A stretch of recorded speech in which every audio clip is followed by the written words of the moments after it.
You are taking a live look at the protesters that we have been watching in Boston. There is a group of about 15,000 counter-protesters marching toward Boston Common. That's what you're looking at right now.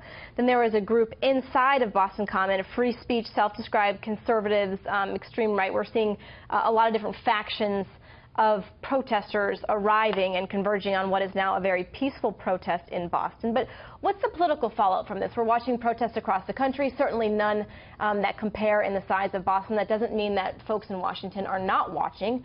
Let's bring in our fair and balanced panel to discuss. Radio show host and civil rights attorney Robert Patillo is here, along with David Almasi, the founder of Capital Gig and served as George W. Bush's internet director. Gentlemen, thank you so much for joining us. I appreciate it.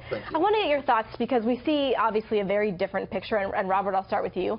A very peaceful protest. That being said, we're still hearing their message. I mean, this is at first estimate it was around 15,000. We can expect up to 30,000. What message is being sent to Washington today? Well, the message being sent is that this extreme far-right, alt-right, white supremacist movement is not what America wants. It's showing that the progressives in this country are energized, that they're ready.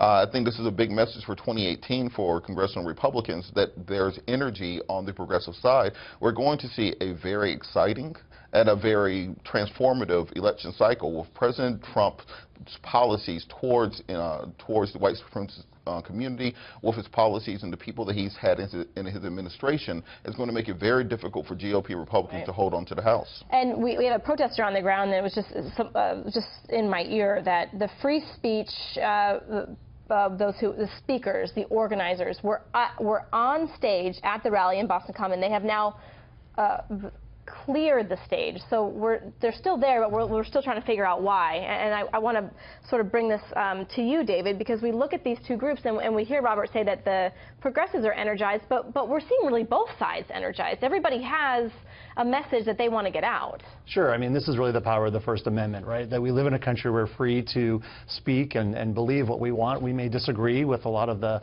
hate speech and a lot of the bigotry that might be exemplified here today, but the reality is that right now it is a peaceful protest, and we just pray that it stays that way.